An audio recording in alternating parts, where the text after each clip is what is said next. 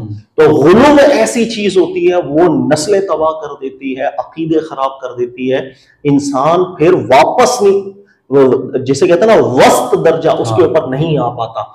عیسائی خدا سمجھ بیٹھے حضرت عیسیٰ علیہ السلام کو، کوئی خدا کا بیٹا سمجھ بیٹھے، جس وقت انہیں وسط رستہ بتایا جاتا تھا کہ وہ اللہ کے بندے ہیں، عیسائیوں کا اعتراض آگے سے یہ ہوتا تھا یہ تو حضرت عیسیٰ علیہ السلام کی گستاخیاں کر رہے ہیں، یہ تو انہوں نے درجہ ہی بہت زیادہ نیچے گرا دیا۔ غلو ایسی چیز ہوتی ہے کہ پھر آپ درجہ وسط کو گستاخی سمجھنا شروع ہو جاتے ہیں۔ یہی ہمارے یہاں آج کل تھوڑی پرابلم ہے کہ ہم غلو میں اتنے چلے گئے کہ اب درست رستہ بتانے والے بھی آپ کو کبھی کبھی لگتا ہے کہ یار یہ تو گستاخ ہے، یہ تو شان ہی گھٹا دیتے ہیں۔ شان گھٹانے وہ وہیں پر ہے جہاں اللہ نے ذکر کیا، قرآن پاک نے رکھا، آپ نے غلو کر کے کہیں اور نکل گئے۔ اس لیے دین کو دین سمجھ کے سمجھنا چاہیے، دین کو کوئی عام چیز نہ سمجھے میں کہیں سے بھی کسی بھی طرح سے لے لوں، نہایت غور، نہایت فکر، پھر بڑے بڑے ایکسپرٹس کی رائے لینا، پھر موازنہ کرنا، دلائل میں جائزہ لینا، پھر جا کر کسی ایک نقطے کے اوپر نکلنا، تاکہ یہ دین اور ایمان کی بات ہے، یہ ہر ایرے گرے کے ہاتھ کسی کے سپرد نہ کر